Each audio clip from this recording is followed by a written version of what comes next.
এভাবে গাছ থেকে ফলমূল পেড়ে খাওয়ার মজাই অন্যরকম।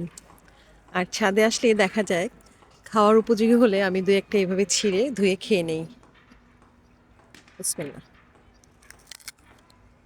উম অনেক মজা। এই যে একদম বিচি নেই।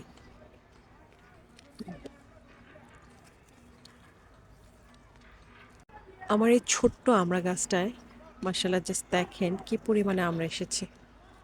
আমার এই আমড়া গাছটার বয়স খুব একটা বেশি হয়নি। এখনো ১ বছর হয়নি। ৭-৮ মাস হবে। দেখেন জাস্ট একটা ছোট্ট ক্যারেটে এইটুকু গাছটায় জাস্ট একটু ফলন দেখেন আলহামদুলিল্লাহ। প্রত্যেকটি থোকায়, থোকায় আমরা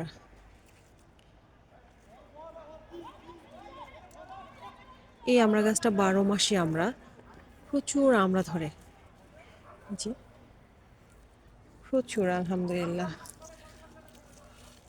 অফ সিজন, অন সিজন সারা বছর আমড়া পাওয়া যায়।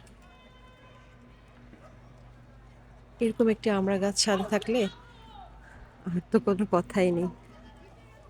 সিজনাল আমড়া, অফ সিজন আমড়া। এই যে এগুলো আরো অনেক বড় হবে। খুব বেশি যে বড় হয় তা কিন্তু নয়। জাস্ট এটা থেকে আরেকটু বড় হবে।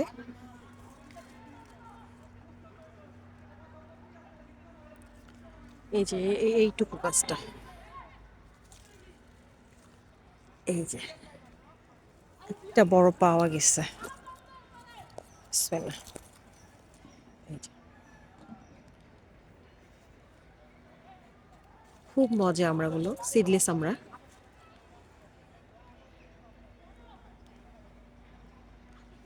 তো আমার ভিডিওটা যদি ভালো লেগে থাকে লাইক, কমেন্ট, শেয়ার দিয়ে পাশে থাকবেন পরবর্তী ভিডিও দেখার জন্য। আজকের মতো এখানেই বিদায় নিচ্ছি। আল্লাহ হাফেজ।